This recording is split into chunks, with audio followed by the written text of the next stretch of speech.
Olá, seja bem-vindo ao curso Segurança no Desenvolvimento de Software da SafeSource. Meu nome é Ricardo Albuquerque. Olá, esse é o nosso curso de Segurança no Desenvolvimento de Software e essa é a nossa aula 7, módulo 1. Vamos começar agora a falar sobre as normas de segurança em desenvolvimento de software e vamos começar pela PCI DSS. Então a gente vai falar aqui primeiro do histórico, como é que surgiu essa norma, e o que é a norma PCI DSS, que é uma norma muito importante em desenvolvimento seguro. Bom, antes de mais nada, entender por que normas, ou seja, por que se precisa de norma para garantir segurança de sistema. O que é uma norma, na verdade? Uma norma, ou um padrão, é um conjunto de definições acordados dentro da indústria ou dentro de um ramo do conhecimento que visam padronizar determinadas coisas. Então, por exemplo, é verdade que cada fabricante de lâmpada poderia fazer lâmpada com um tipo de soquete e o receptáculo do outro lado igual. Então poderia ter lâmpadas de todos os tipos, aliás, isso chegou a acontecer na época, mas isso fica antieconômico. É melhor todos os fabricantes daquela indústria sentarem, estabelecerem um padrão, e aquele padrão passa a ser o padrão da indústria, né? Um padrão, claro, que a gente tem hoje em dia. Veja, padrão não precisa ser lei, tá? Lei não precisa ser um padrão. O padrão pode ser um acordo apenas na indústria. O USB, por exemplo, é um exemplo claro que a gente tem hoje. O USB não é lei em lugar nenhum, mas é um padrão que existe. Você tem um monte de conectores USB feitos pelos mais diferentes fabricantes por aí, né? Bom, nós vimos nas aulas anteriores uma série de fragilidades em segurança de aplicações.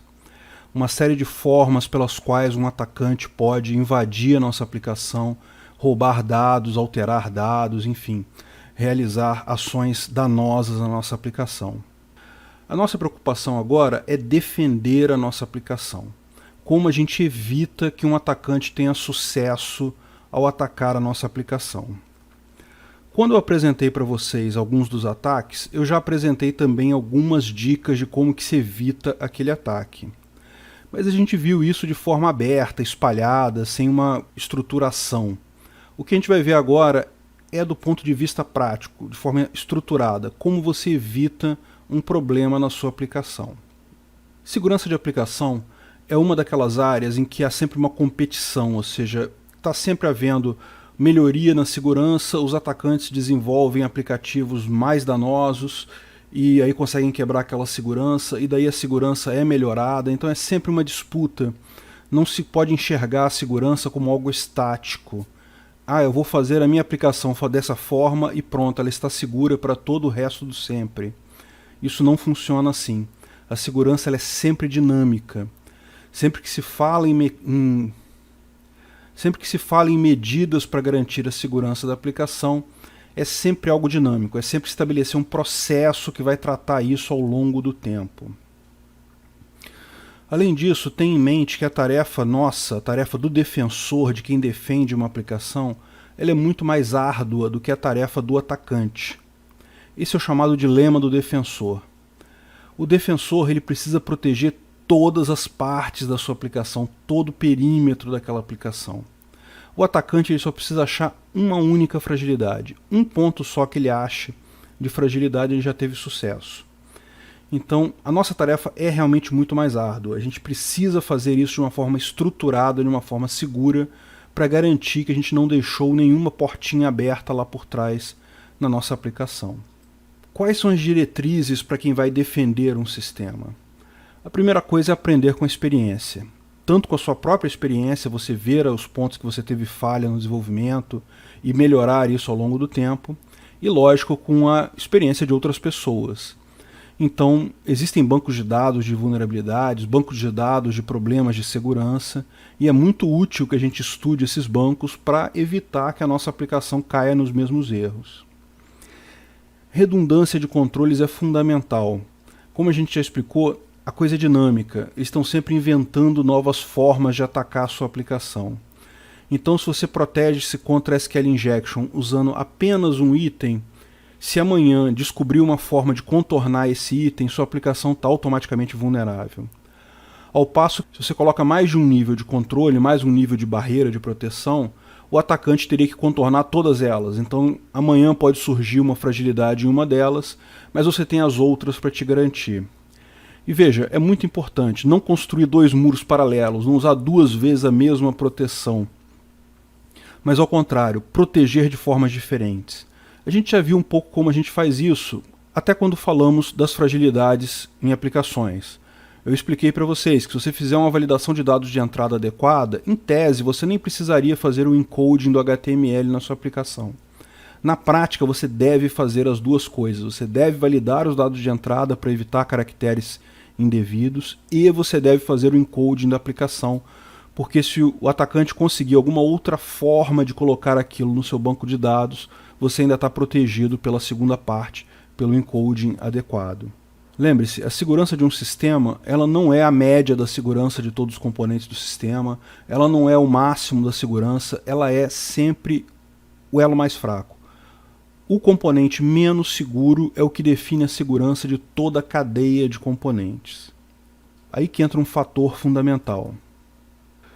Como então uma indústria, toda uma área da economia que é baseada em segurança da informação, que é a indústria de pagamentos por cartão, cartão de crédito, cartão de débito, etc., como eles fazem para garantir que não há elos fracos nessa cadeia toda? Veja, a cadeia inclui centenas de empresas, milhares de comerciantes, milhões de usuários de cartão de crédito, cartão de débito.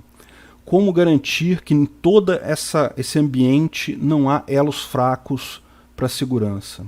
O PCI DSS é justamente uma norma com esse objetivo.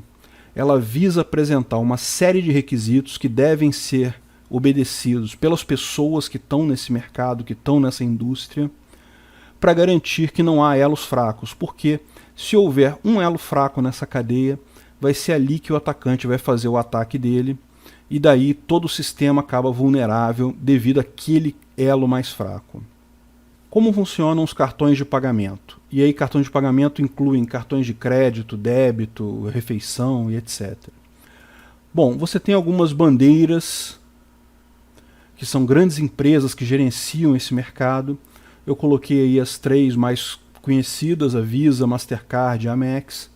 Existem outras também, claro. E aí você tem, de um lado, o cartão, que é o usuário que tem aquele cartão, ele vai usar para pagar alguma coisa, e a loja ou comerciante que vai vender alguma coisa. Quando o usuário quer comprar alguma coisa naquela loja, todo mundo já fez isso várias vezes na vida, vai lá, escolhe o que quer comprar e no final passa o cartão e realiza o pagamento.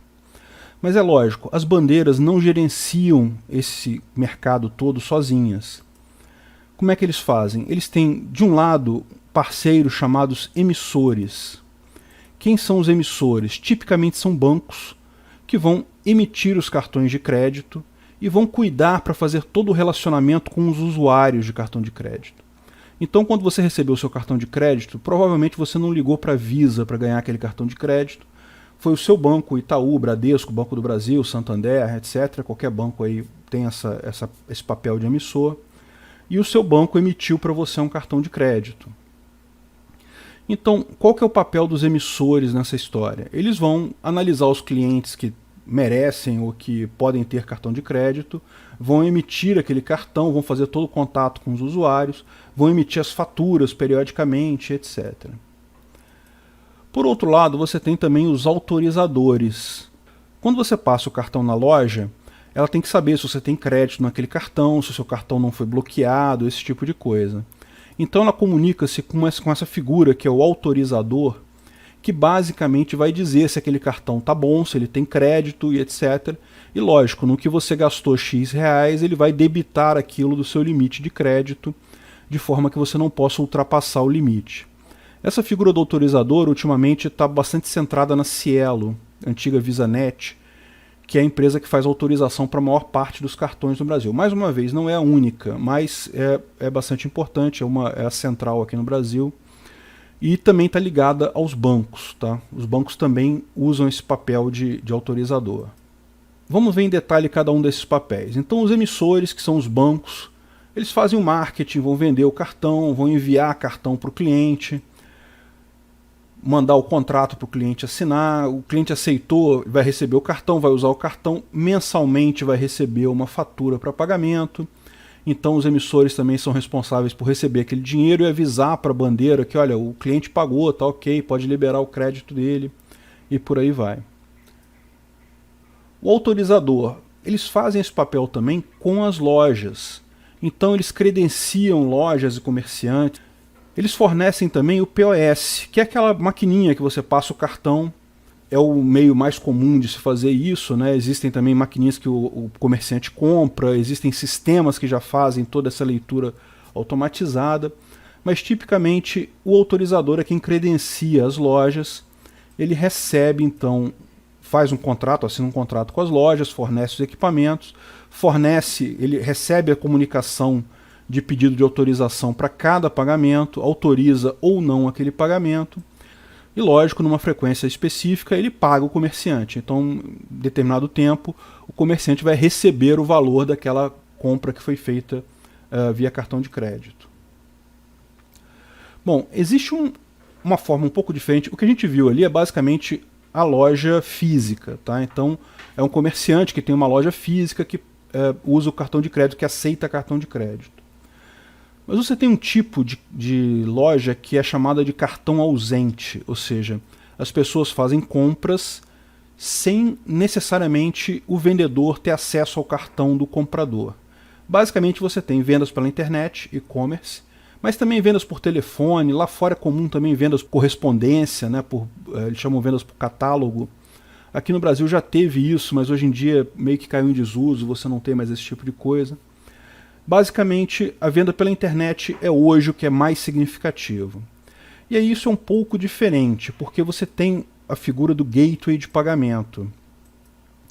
Existem alguns gateways de pagamento hoje em dia em operação no Brasil. Os mais conhecidos são esses 3 que estão listados aí: Mercado Pago, PagSeguro e PayPal. Novamente, existem outros gateways de pagamento, esses são só exemplos de empresas que fazem esse papel. E basicamente o seu site de vendas, a sua aplicação, o seu e-commerce, ao invés de falar diretamente com o autorizador, ele vai falar com um desses gateways de pagamento. Por quê? Porque esses gateways já tem todo o processo definido, com segurança e coisa e tal, já tem toda uma interface com o autorizador. Você, em tese, poderia falar diretamente com o autorizador, mas a burocracia para você conseguir esse acesso direto seria muito grande. Então, ao contrário, o seu site de vendas fala com um desses gateways, que vai falar com o autorizador, que vai retornar o ok ou não ok, exatamente como a maquininha lá do comerciante físico. E esse gateway de pagamento vai avisar então o seu site de vendas que ok, o cliente pagou, tá ok, pode liberar a mercadoria, e daí o resto é contigo. E evidentemente, da mesma forma, né, como o autorizador de tempos em tempos paga a loja, ele de tempos em tempos paga ao gateway de pagamento, que por sua vez vai desviar o pagamento para você. Então você também passa a receber através do gateway de pagamento. É lógico, esses caras também concentram toda a parte de tirar dúvidas, suporte, etc., que o site de vendas fatalmente vai precisar. Eu acho que eu nem preciso responder essa pergunta, né? Por que esse tipo de sistema complexo, como é o pagamento por cartão, precisa de segurança? É óbvio. É um sistema enorme, complexo, distribuído, tem milhões de usuários, milhares de comerciantes, cartões, POS, um monte de cartões e POS no mundo todo, porque lembra, isso é um sistema global. Você consegue comprar com cartão internacional aqui no Brasil, na Europa, na Ásia, em qualquer lugar. Tem pontos de acesso em lugares que não têm capacidade tecnológica muito grande. A comunicação online aqui no Brasil, aqui no Sudeste, é tranquila, não tem muito problema. Mas à medida que você vai para o norte do Brasil, em algumas localidades no interior, é um desafio você ter uma conexão online decente, com boa qualidade. Além disso, a quantidade de transações que ocorrem nesse sistema é enorme. Ou seja, é impossível alguém ficar controlando isso por monitoração direta. Você tem que ter mecanismos preventivos para reagir, para garantir a segurança do sistema. Um ponto importante é a motivação, né? É um sistema que trata dinheiro. Então, ou seja, se alguém conseguir quebrar esse sistema, conseguir entrar nisso daí e fraudar de alguma forma o sistema, vai ter lucro, vai ganhar dinheiro. Então isso é um motivador muito grande para um eventual atacante. É o que eu falo, você tem atacantes de vários tipos, atacante que é o hacker iniciante, que quer provar que invadiu um sistema, o atacante que é o cara que já é um hacker mais experiente, mas quer invadir aquele sistema porque quer mostrar para os outros que ele é melhor e etc. Esses, lógicos, são atacantes perigosos, você tem que tomar cuidado com eles, mas eles vão tentar invadir o seu site uma vez, duas vezes, talvez tentem uma semana. Se não conseguirem nesse meio tempo, eles vão deixar para lá. Agora, o hacker que quer dinheiro, o hacker que vai ter lucro, esse cara vai tentar anos a fio invadir o seu sistema. Então, realmente é uma coisa preocupante, é um negócio que você precisa ter uma noção de segurança muito boa para evitar esse tipo de problema. Além disso, é muito importante notar que esse sistema todo tem um objetivo final de aumentar as vendas. Ou seja, por que existe tudo isso? Porque o comerciante quer que o cliente venha na loja dele. E o cliente quer o quê? Ele quer comodidade, ele quer pagar de uma forma fácil. É por isso, e só por isso, que existe todo esse sistema de cartão. Então, você não pode, na segurança desse sistema, fazer algo que afugente o cliente. O cliente é o foco final dessa coisa toda. Então, o custo é um fator essencial, você não pode botar controles que sejam tão caros que acabem encarecendo a mercadoria e afastando o cliente. Você não pode requerer do cliente final uma série de controles e cuidados adicionais, porque ele é o objetivo da coisa toda. Então é muito importante, a gente vai falar sobre esse aspecto mais adiante em especificação de segurança, quando a gente falar sobre desenvolvimento seguro. Mas isso é um ponto que todas as normas de segurança falam. Segurança demais atrapalha, não ajuda. E nesse caso aqui é só mais uma forma de mostrar isso. É importante que a segurança nesses sistemas, do PCI DSS, seja uma segurança efetiva, mas que não gere impactos de custo e performance. É importante a gente entender que o PCI DSS, na verdade, é todo um subsistema de normas de segurança. Então, quando a gente fala de PCI DSS, a gente está falando só de uma ponta, que é a ponta mais visível, que é aquela ponta aplicável aos lojistas e aos provedores de serviço para esses lojistas. Quem tem que ser conforme ao PCI DSS são lojistas, empresas que prestam serviço. A gente vai ver com calma como é que isso funciona, mas basicamente esse é o objetivo, é essa parte do elo que o PCI DSS atua. Você tem também o PADSS, que é para os desenvolvedores de aplicativo para vendas. Então toda vez que alguém desenvolve um aplicativo, seja, sei lá, um sistema das lojas americanas para pagar no cartão, um sistema da Amazon para vender online, sempre que você desenvolve um sistema que vai incluir pagamentos, você tem uma outra norma, que é a PADSS, a gente vai dar uma olhada nela também, que lida com esse tipo de coisa. Além disso, tem outras normas, tá? Nem todas estão mostradas aí. Então você tem, por exemplo, a PCI-PTS, que é para indústrias que fabricam POS e aqueles dispositivos de digitar senha e coisa e tal. Então tem todo um critério de segurança para esses dispositivos. A P2PE, que é Point-to-Point Encryption, e tem outros além desses aí, certo? Então, ou seja, a gente vai falar um pouco sobre o PCI DSS, que é a parte mais visível disso tudo. Vamos falar um pouco mais de detalhes em PADSS, porque tem requisitos para desenvolvedor de sistemas também aí. Então é importante que a gente veja esses requisitos. Não vamos lidar com as outras normas, porque não compete a ementa desse curso, não faz parte do nosso objetivo, mas é importante saber que elas existem. A ideia disso daí é que você coloque todos os elementos, todos os participantes dentro de um padrão de segurança definido. Como a gente explicou, a ideia é garantir a segurança do sistema como um todo, não permitir que elos fracos em algum item desses aí gerem problemas de segurança para todos os demais. Bom, o PCI DSS foi criado pelas bandeiras, tá? Pelas empresas de cartão de crédito, pela Visa, Mastercard e Amex. Na verdade, a Visa começou esse papel de forma prioritária, eles tinham uma política deles de segurança, coisa e tal. E o Credit Card começou a fazer uma política deles também, a Amex também. Eles resolveram se reunir porque tem várias vantagens eles se reunirem, né? Primeiro que fazem uma política só, então eles não têm o esforço de cada um fazer a sua política diferente, fazem uma política uma vez só. e além do que fica muito mais barato para os lojistas e provedores de serviço. Ele só tem que fazer a conformidade a uma norma específica. Se cada empresa, se cada bandeira tivesse uma norma deles, acabaria por aumentar o custo do comerciante, né? O comerciante teria que mostrar que é conforme a norma da Visa, depois conforme a norma da Credit Card, por aí vai, sendo que todas elas são muito iguais, muito parecidas. O foco do PCI DSS são os dados do cartão. Então, o importante é que o dado do cartão do usuário não seja divulgado por uma fragilidade do sistema.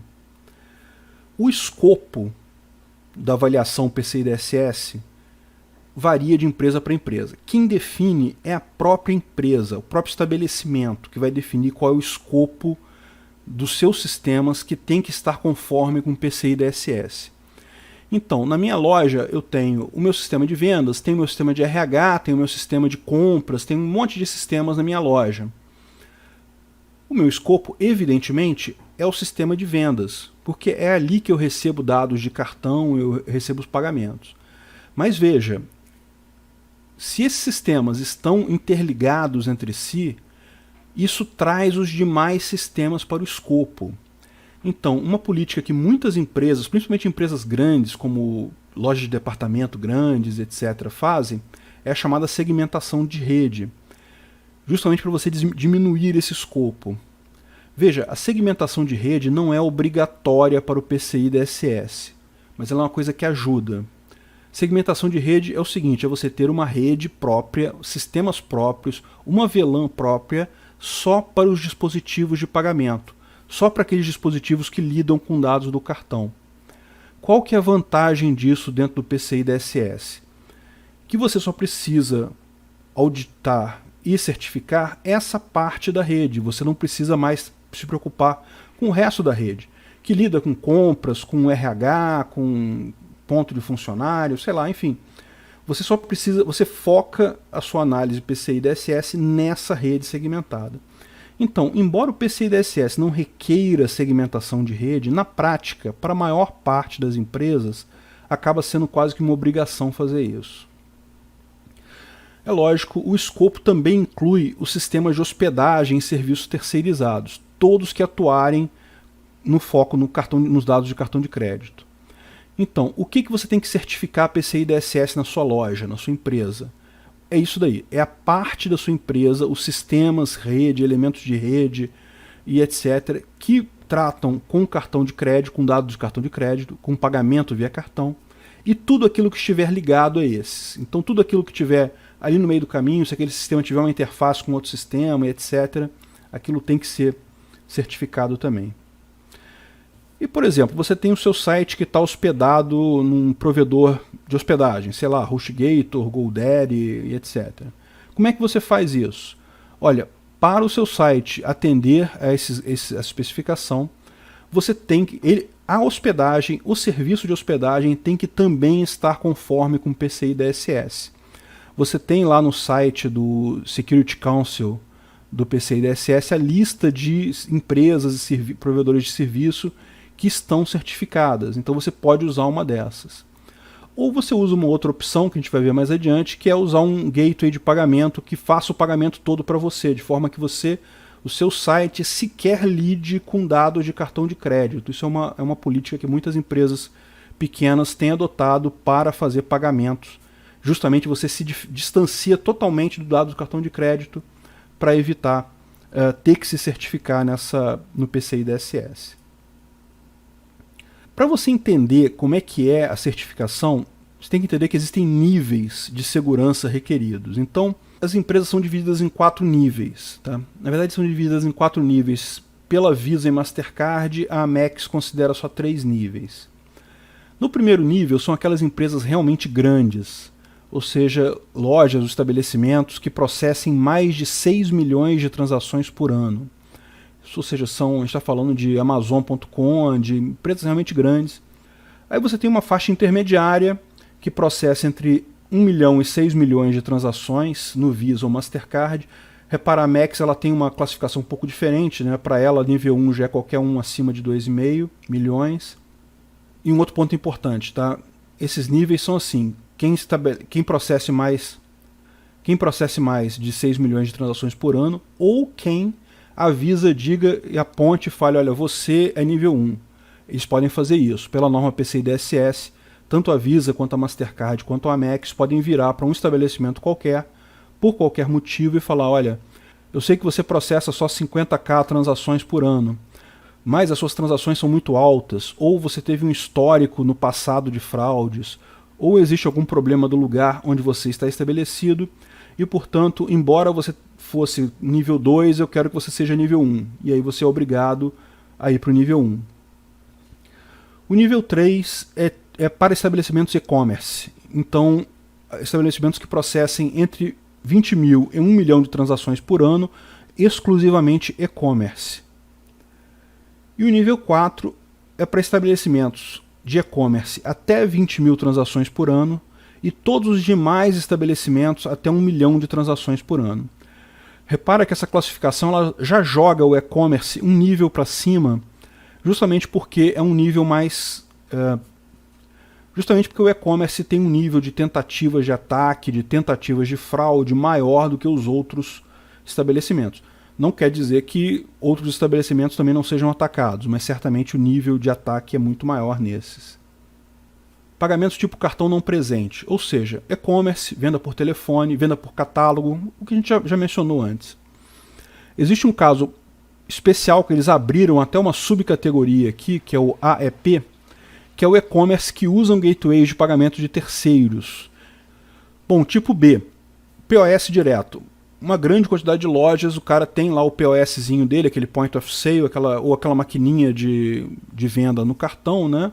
O usuário vai lá, coloca o cartão, digita a senha e etc. e usa daquela forma, com um dial-up, com linha de escada. O BIP é a mesma coisa, só que usa uma rede IP. Em todos esses casos, não há armazenamento de dados do cartão.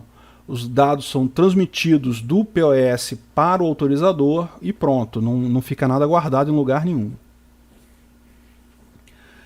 Bom, aí você tem o CVT, sistemas na web para pagamento, sem armazenamento de dados do cartão. Então, o que acontece? Você tem uma loja física, repara que e-commerce já ficou lá para cima, mas você tem uma loja física em que o seu vendedor ele entra num site web para fazer o pagamento, um sistema web para fazer o pagamento. Existe isso, então é o CVT, é uma classe própria. A classe C, eles possuem um sistema de pagamentos próprio, então foi desenvolvido para eles, ou eles compraram no mercado, um sistema que você tem a máquina registradora, tem o leitor do cartão de crédito, etc. Então eles não usam um POSzinho daqueles prontos, não. Eles usam um sistema deles que faz o pagamento. Você tem um caso específico para P2PE, que é um uso de um hardware próprio com criptografia ponto a ponto específica. Então é uma classe à parte, né? E finalmente a classe D, que é todo mundo que não tiver listado acima, todos os outros casos não listados acima. Você vai ver que, lógico, conforme cada um desses tipos, você tem uma série de preocupações de segurança. O tipo define exatamente que requisitos você precisa ter, você precisa demonstrar estar atendendo para ser certificado. O nível vai te dizer o grau de rigor na validação desses requisitos. Então repara que são duas coisas. Uma coisa é o requisito que você tem que atender, que é dado pelo tipo. Outra coisa é o nível que vai te dar o quão sério, ou seja, o quão rigoroso é o processo de avaliação, se aqueles requisitos estão presentes ou não. Por exemplo, conforme o seu nível, se você for nível 1, você tem que apresentar anualmente um ROC, chamado Report on Compliance, ou Relatório de Conformidade. E esse ROC tem que ser feito por um QSA, que é um Qualified Security Assessor. Existe um programa de certificação do Security Council do PCI DSS. Então, por exemplo, se você quiser se tornar um QSA, você tem um curso que você faz e você faz uma prova de qualificação, de certificação. Você obtém esse certificado e você passa a ser um QSA. Então, quando uma dessas empresas grandes precisa fazer um ROC, né, um reporte, um relatório de conformidade, ela precisa contratar uma empresa que tem um QSA para fazer essa análise para ele. Repara que é diferente dos demais níveis. Nos demais níveis, o primeiro item é o SAQ, Self-Assessment Questionnaire, ou seja, questionário de autoavaliação. Então, nos outros níveis, você não precisa contratar um QSA externo para fazer isso. Você mesmo pode preencher um questionário de autoavaliação para fazer essa avaliação de conformidade. É lógico, esse questionário de autoavaliação ele tem uma série de evidências que você precisa taxar para garantir que você está em conformidade. Bom, além disso, você tem que fazer uma varredura de rede trimestral, ou seja, são 4 varreduras por ano, feito por um ASV, Approved Scan Vendor. Então, mais uma vez, existe um processo para um fornecedor de varreduras de rede, né? Então, o profissional ou a empresa que quer ser um ASV, ela pode se submeter a esse processo de certificação, ela vai ter um certificado, e aí a loja, o provedor de serviços, a cada 3 meses tem que chamar um ASV para fazer um scan de rede, e isso precisa ser incluso lá nessa certificação. Repare que a primeira vez que você pega a certificação PCI DSS, você só precisa fazer a primeira dessas varreduras. Se você comprovar que isso é metódico, que tem todo um processo, etc, etc. A partir daí são necessárias 4 varreduras por ano. Então depois que você obteve a primeira certificação PCI DSS, no ano seguinte, para você obter a recertificação, você precisa comprovar que foram feitas 4 varreduras no ano anterior. E finalmente tem um atestado de conformidade, que é basicamente um formulário que você preenche na web, dizendo que, olha, eu atesto que é verdade isso daqui, eu fiz a validação e etc. Basicamente é um documento só dizendo, com a sua assinatura, dizendo que você se responsabiliza por aquelas informações. No nível 2, repara, a principal diferença é que você agora faz a autoavaliação, não é preciso mais você ter um profissional QSA para fazer essa avaliação. A mesma coisa para o nível 3. O nível 4 é ainda mais aberto, ou seja, você só faz isso se você quiser, então é opcional o saque, não é obrigatório. A varredura, porém, ainda é obrigatória. Finalmente, o atestado de conformidade também você não precisa assinar, mas pode ter alguma validação adicional conforme o banco que presta serviço para o seu estabelecimento. Lembra, quando você obteve o POS, obteve o direito de vender no cartão, você assinou um contrato com algum autorizador, algum banco. Então esse banco ele pode requerer algumas validações de conformidade adicionais no seu caso. Bom, e afinal, quais são esses requisitos? A gente vai ver que os principais requisitos são esses 12 que estão listados aí, a gente vai falar rapidamente sobre cada um deles. Só vamos entrar em um pouco mais de detalhe no item 6, que é desenvolver e manter sistemas seguros, aplicativos seguros. Porque, evidentemente, o nosso curso é um curso de segurança no desenvolvimento, não vale a pena a gente ficar falando de firewall aqui, segurança de rede, outra coisa, não é menos importante, evidentemente, é tão importante quanto, mas não é o foco do nosso curso.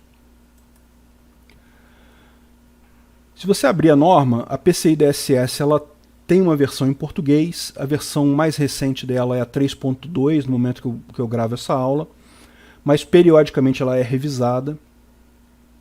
E basicamente você vai ter uma lista de requisitos, dizendo qual é o requisito da PCI DSS, como aquele requisito vai ser testado, isso é muito importante, porque isso ajuda você a estar conforme aquele requisito, né? Lembra que se você for avaliar tanto através de um SAQ, ou seja, da autoavaliação, seja através de um consultor externo, de um QSA, ele vai testar dessa forma aquele requisito. E também, você precisa apresentar evidências conforme o que está aqui nesse procedimento de teste. Então o procedimento de teste é uma coisa muito importante para a gente, para guiar no processo de certificação. E finalmente tem uma outra coluna que dá a orientação, informa detalhes acerca daquele requisito específico. O primeiro dos requisitos é que você precisa ter um firewall. Firewall é um elemento de rede que filtra requisições entre uma rede externa menos controlada e a sua rede interna, que você tem um controle maior. Então, por exemplo, uma série de requisições mal formadas ou para portas IPs não esperadas, tudo isso o firewall bloqueia. Ele pode fazer esse bloqueio tanto de dentro para fora quanto de fora para dentro. Então o firewall também é usado para evitar, por exemplo, que funcionários acessem o Facebook durante o trabalho e esse tipo de coisa. O que a PCI DSS requer da gente? Ela requer que você tenha um firewall na sua rede atualizado e corretamente configurado. O atualizado e corretamente configurado é uma constante para todos esses elementos. A gente vai ver que você ter um firewall, ter um roteador antigo na sua rede, é pedir por problema. Lembra aquela ideia nossa? Segurança é algo dinâmico. Então esses sistemas eles sofrem ataques de tempos em tempos, eles têm vulnerabilidades identificadas de tempos em tempos. Então se você tiver com uma versão antiga, você está suscetível automaticamente. Bom, o firewall ele tem um conjunto de regras, que é justamente dizer o que pode entrar, o que não pode entrar, o que pode sair, o que não pode sair. Então, esse conjunto de regras basicamente diz, olha, esse tipo de requisição eu aceito desses IPs, esses outros aqui eu não aceito, etc. Então, deve ter um procedimento formal para revisão dessas regras e para qualquer alteração que seja necessária. Eventualmente, você vai colocar um servidor novo no ar, então você precisa alterar essas regras do firewall. E precisa haver, então, um procedimento para isso, para aprovação dessas regras. Ou seja, é muito importante que o responsável pelo firewall, a pessoa que vai lá sentar no console e programar as regras do firewall, ele não pode sair colocando regras na cabeça dele. Ele tem que seguir uma autorização formal. Diagrama de rede atualizado. Ou seja, você tem que ter um diagrama, uma figura mesmo, mostrando todos os seus componentes de rede, onde está o firewall, onde chega a internet na sua empresa, onde está o firewall, onde estão os roteadores, onde estão os servidores, onde está a sua DMZ. DMZ é a Demilitarized Zone, é um apelido, vamos dizer assim, que foi usado para servidores que estão no meio termo. Quando você designa as regras do firewall, você pode dizer que, olha, esse grupo aqui é a rede interna minha, então não quero que nada chegue lá. Por quê? Alguém de fora não vai querer acessar uma máquina interna de um funcionário da sua empresa. Não faz sentido isso. Por outro lado, você tem servidores que são, por exemplo, servidores de aplicação, onde está a sua aplicação web rodando. Então você quer que as pessoas de fora acessem esse servidor. Esse servidor, então, vai estar na DMZ. A DMZ é justamente uma zona intermediária de segurança. Ela não está totalmente aberta para a internet, tá? Ela já tem um firewall protegendo ali. Mas o firewall deixa, por exemplo, aceitar conexões HTTP para essa máquina. Então, esse diagrama de rede deve mostrar tudo isso em detalhe, onde é que estão os servidores, onde é que está a sua rede interna. Você deve ter um documento que defina papéis e usuários responsáveis pela gestão da rede, então tem que ter essa designação de responsáveis. As regras do firewall devem ser revisadas a cada 6 meses para ver se tem alguma regra indevida, se alguma coisa pode ser alterada e etc. E por aí vai. Tem mais algumas recomendações, não estão todas listadas aqui, tá? A norma PCI DSS ela é bastante extensa, tem mais requisitos do que isso daqui, mas como o nosso curso é um curso de segurança no desenvolvimento, a gente não vai entrar em detalhes de todas as normas, fora as de desenvolvimento. Um ataque muito comum que é feito em sistemas, principalmente em firewalls, em roteadores, etc., é explorar valores default. Muita gente compra aquele roteador Wi-Fi na loja, chega em casa, pluga na tomada, começa a usar e está lindo e maravilhoso. Só que esse aparelho vem com uma configuração default, uma criptografia default, uma chave default, uma senha default. E lógico, um atacante sabe essas senhas, essas chaves, essa criptografia. Então é muito fácil para alguém invadir esses wireless, esses roteadores wireless. Então o que ele fala aqui é que é importante você alterar todos esses valores, não manter nenhum valor default de fábrica. Usar padrões de configurações em checklist, com boas práticas de configuração. A gente chegou a falar sobre isso, lembra? Quando a gente falou de componentes vulneráveis e má configuração do ambiente. Então, má configuração do ambiente, última análise, é porque você não configurou o ambiente adequadamente. E a ideia aqui é a mesma, você vai ter um checklist de boas práticas de configuração de roteador, de firewall, coisa e tal, e você vai seguir esse checklist. Ele recomenda que você use servidores de propósito único. Então, por exemplo, se você tem um servidor web, ele vai ser só servidor web. Ele não vai ter e-mail nele, ele não vai ter FTP nele, ele não vai ter banco de dados nele. Se você precisa de um banco de dados, você cria uma outra máquina com um banco de dados. A ideia aqui é que você separando os recursos, você dificulta que um atacante ganhe muitos acessos, porque se ele invadir uma máquina, ele só tem acesso àquele serviço daquela máquina, não tem acesso aos outros serviços.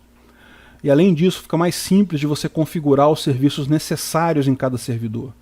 Se aquele servidor é um servidor web, o único serviço necessário é o servidor web, não tem nenhum outro serviço.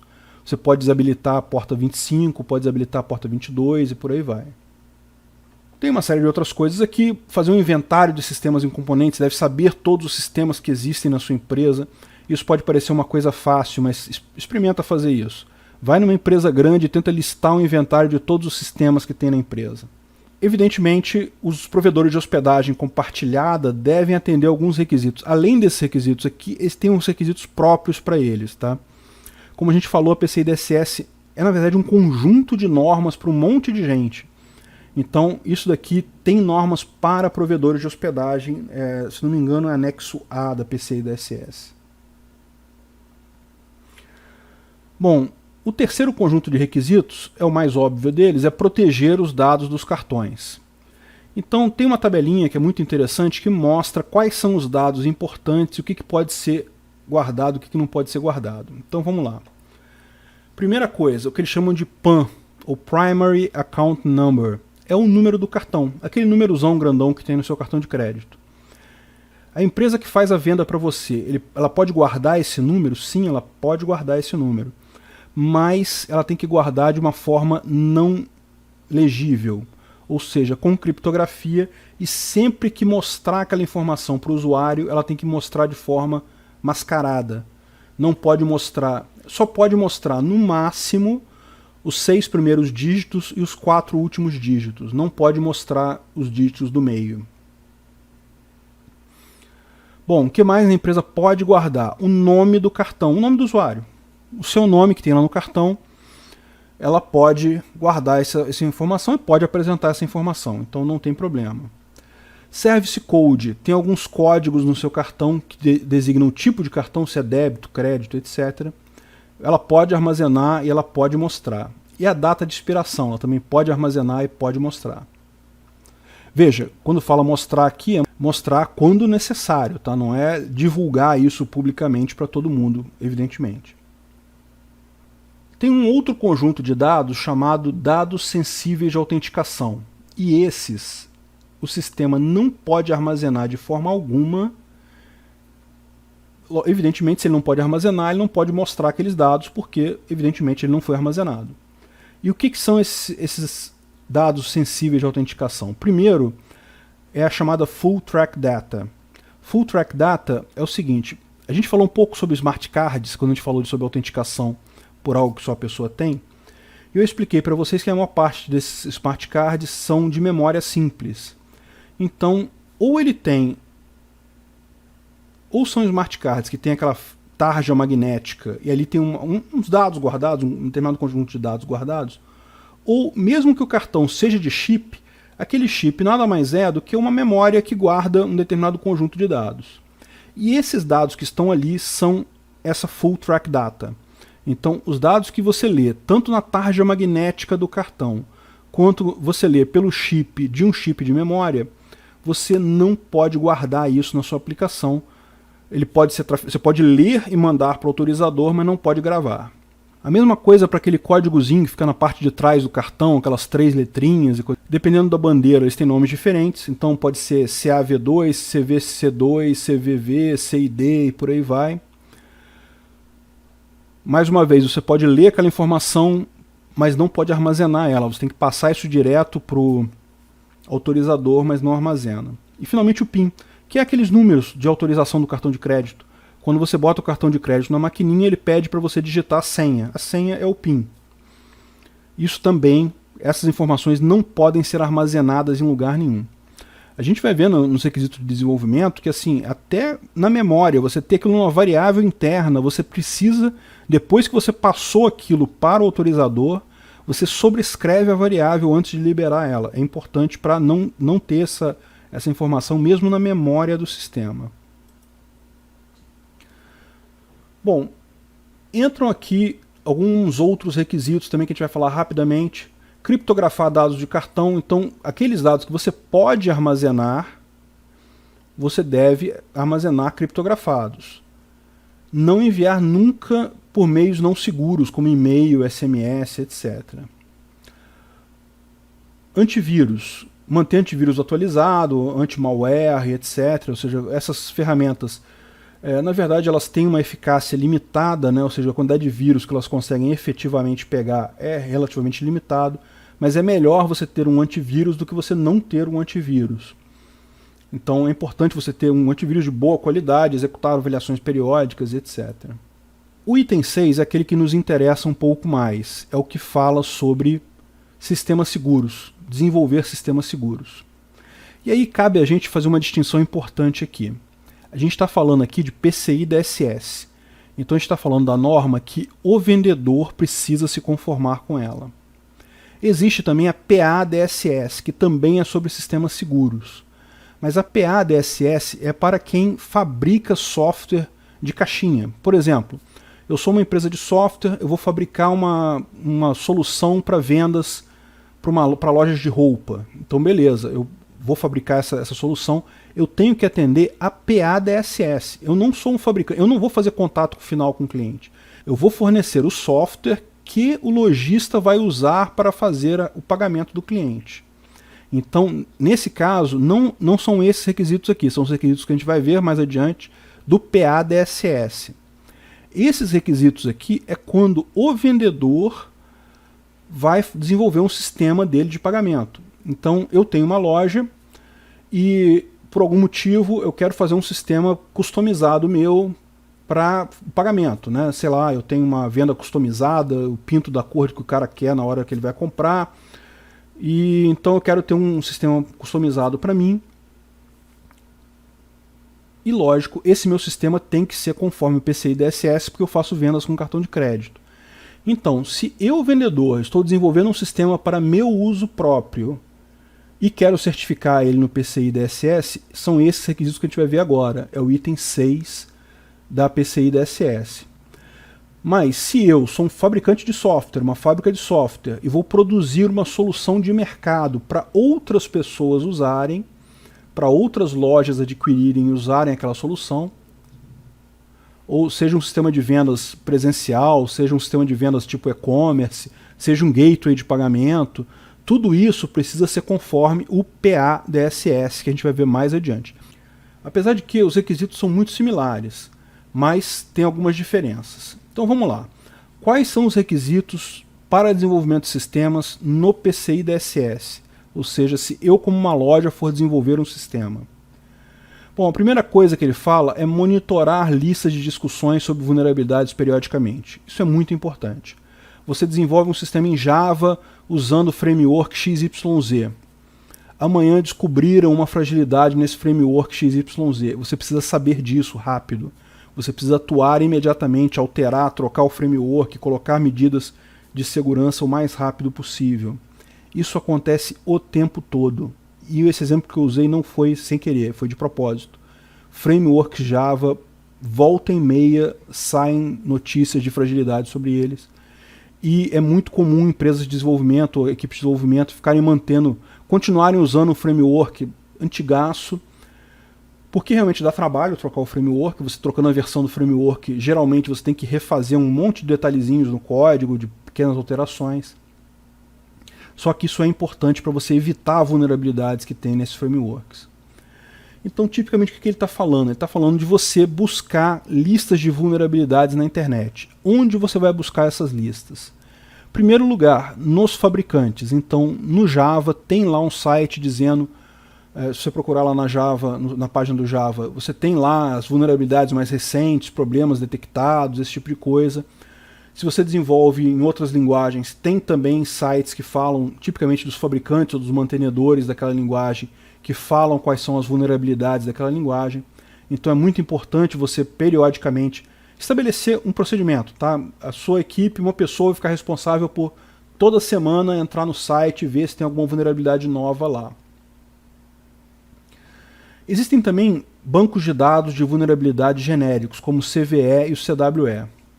O CVE, Common Vulnerabilities and Exposures, ele é mais focado para aplicações fechadas, para o Windows, para o Linux, para coisas desse tipo, para o Internet Explorer, para o Google Chrome, para sistemas fechados.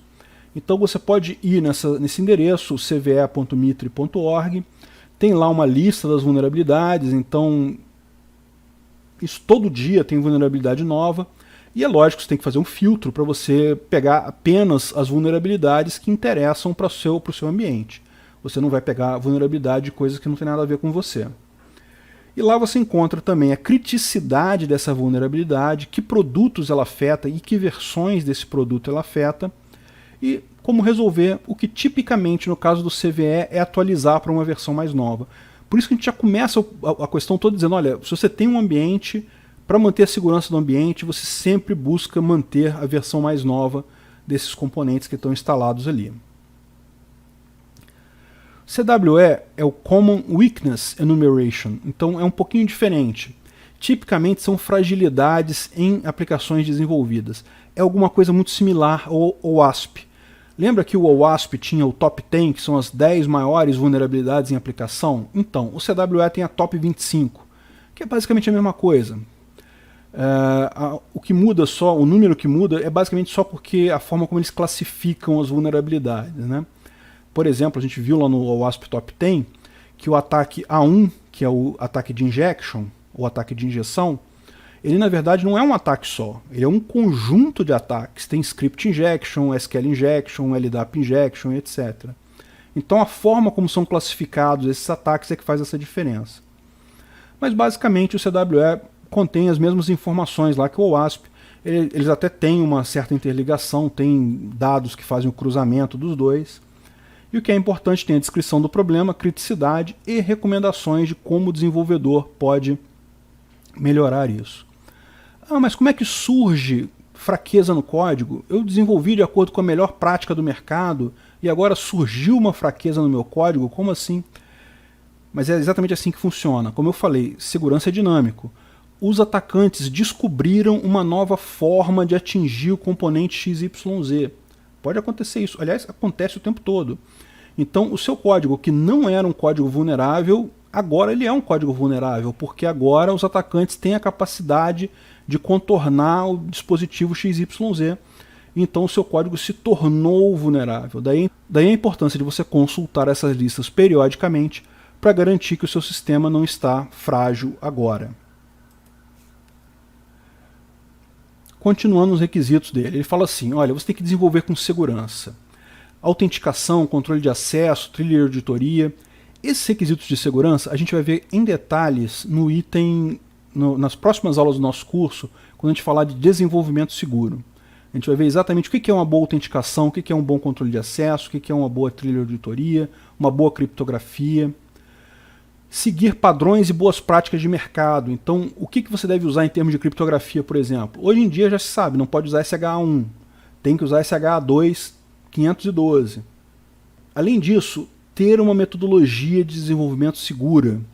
Existe hoje em dia o SDLC, que é o Secure Development Life Cycle, ou seja, segurança ao longo de toda a vida útil do software.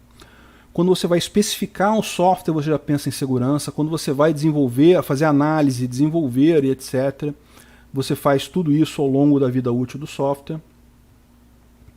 E também quando o software deixar de ser usado, porque quando o software para de ser usado, tem diversos cuidados que precisam ser tomados também. Raramente um software deixa de ser usado e nunca mais precisa ser usado os dados daquele software. Então você tem que manter uma forma de acessar os dados daquele software. Você precisa manter uma forma de compilar novamente aquele software se for necessário no futuro. Então a gente vai ver esses cuidados mais adiante. O importante é você saber que entra no PCI DSS o desenvolvimento seguro. Bom, remover contas inativas de desenvolvedores, contas de teste, etc. Isso é muito importante. A gente já falou sobre aquela questão de códigos de teste terem que ser removidos na passagem para produção, esse tipo de coisa. Então isso realmente é muito importante aqui, ele também reforça essa preocupação. Revisão ou inspeção de código antes da liberação para produção. A gente ainda vai falar sobre um ataque muito sensível, que é o ataque do desenvolvedor. o desenvolvedor ele pode colocar um if no código. Ele pode, ao programar um sistema de vendas, dizer que, olha, se for eu, deixa aprova a compra sem debitar no cartão de crédito. É muito importante você ter controle, inspeção de código, etc., antes de passar para a produção. A justificativa do PCI DSS para esse tipo de coisa é que a revisão por outra pessoa garante que o código não tem vulnerabilidades que o desenvolvedor original não viu. Isso é verdade, isso realmente ajuda uma outra pessoa a revisar o seu código, ela pega mais coisas do que você seria capaz de pegar se você revisar o seu próprio código, mas por trás desse requisito aí também está proteger o sistema do desenvolvedor. Procedimento de controle e alteração. Então, sempre que você for passar um sistema para produção, tem que ter um controle, tem que ter uma segregação dos ambientes de desenvolvimento, homologação e produção. Você, como o desenvolvedor, não pode acessar direto a produção. O desenvolvedor que coloca em produção, não. Nunca o desenvolvedor é quem coloca em produção. O desenvolvedor vai montar um pacote para a colocação em produção. Esse pacote vai ser passado por uma outra equipe, que é a equipe de homologação, que vai instalar em um ambiente de homologação e fazer testes, e este mesmo pacote vai ser usado para a produção. Então, nunca é o desenvolvedor que vai colocar em produção. O desenvolvedor não mexe no ambiente de produção. Na próxima aula, a gente vai falar de outras normas de segurança, e vocês vão ver que esses requisitos eles são muito comuns. Como todas as normas falam de segregação de ambientes, a gente vai falar sobre segregação exatamente no tópico segurança no desenvolvimento, em que a gente vai explicar o porquê, o como, e dentro de que limites você faz a segregação do ambiente. Um dos pontos centrais da segregação de ambientes é não usar dados de produção em desenvolvimento e teste. É impressionante como você encontra muito disso ainda. Muitos desenvolvedores que copiam o banco de dados de produção para fazer teste. Isso absolutamente não pode. A passagem para a produção, que é o procedimento de mudanças, também deve ter documentação de impacto, deve ser aprovada, deve ter teste de segurança e deve ter a capacidade de reversão, isso é muito importante. Você colocar uma nova versão de um produto em produção, há sempre o risco de você introduzir uma falha grave e precisar voltar para a versão anterior. Então, pacotes de colocação em produção sempre devem incluir a reversão. Isso não é uma coisa fácil de ser feita. Bom, todo o sistema, depois de uma grande revisão, depois de uma grande alteração, ele deve ser revisado para ver se ele continua de acordo com a norma PCI DSS. Então você tomou esse cuidado todo quando você fez o sistema originalmente, mas sempre que ele tiver alterações significativas, ele precisa ser revisado. Além disso, treinamento da equipe de desenvolvimento é muito importante. O treinamento, o mero fato da equipe de desenvolvimento saber da existência das vulnerabilidades e como elas são tratadas, já garante que uma boa parte delas não virá a acontecer no código. Codificação segura, falha segura, teste de parâmetros, validação de dados de entrada, a gente vai falar sobre tudo isso numa aula própria sobre codificação segura. E lógico, o sistema não pode ser vulnerável àquelas vulnerabilidades conhecidas, as que a gente viu, ataque de injeção, XSS, CSRF e etc. Os top 25 do CWE, os top 10 do OWASP, a sua aplicação não pode cair nessas coisas fáceis, nesses problemas conhecidos.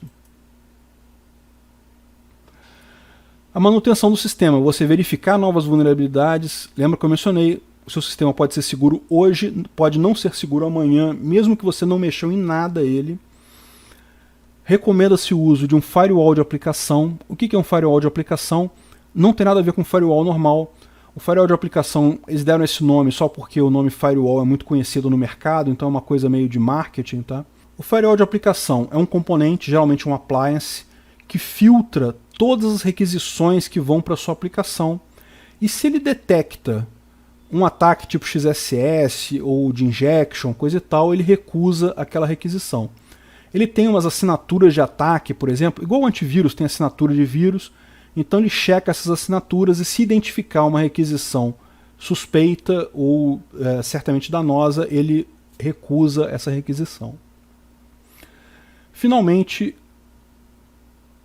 esse requisito do PCI DSS requer que você tenha um processo formal de desenvolvimento seguro. Você tenha uma metodologia documentada de desenvolvimento que garanta os aspectos de segurança daquela aplicação.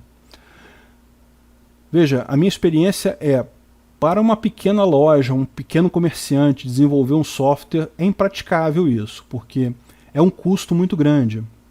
Desenvolver alguma coisa com segurança custa dinheiro, tá? É mais barato você desenvolver um sistema inseguro. A questão toda é que o sistema inseguro ele vai sair mais caro depois.